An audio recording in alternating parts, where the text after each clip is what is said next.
Every organization has inherent vulnerabilities between that pressure to comply and the pressure to perform. There is no golden booklet that you can consult where all the rules are there.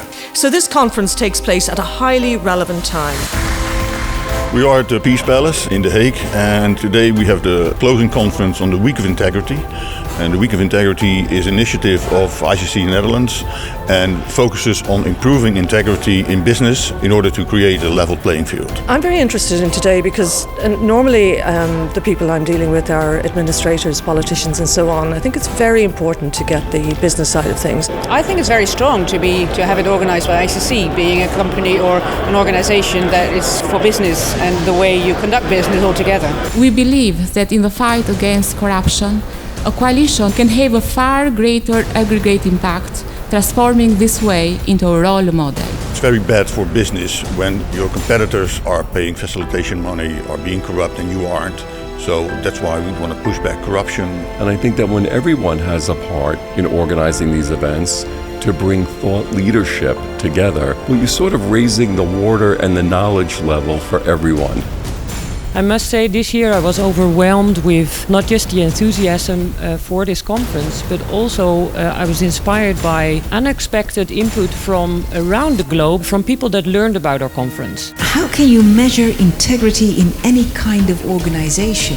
Tough question again. I don't think that anybody can claim that he never bends rules. I stumble a lot, but I do grow.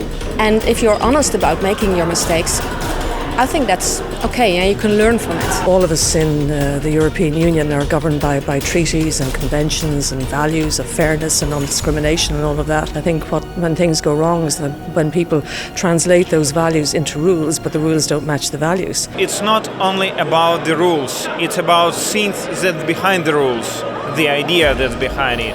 A lot of bad things happening just following the rules. Even a well-intentioned compliance program might get it wrong. Because you constantly have to balance actually your interests against my client, basically, and against the society.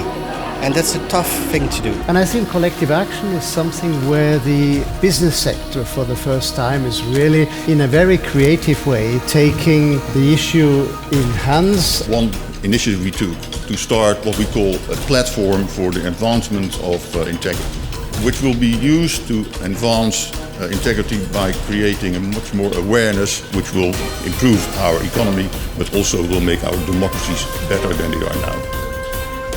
Well, I am quite impressed by the commitment.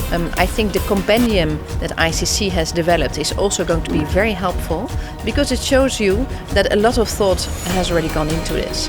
What I learned today is that there are still some good people working on this matter, and it gave me more hope. It's good to see people being interested and to be able to do it together and share the urge within more and more people, more and more businesses, and I think that's very good.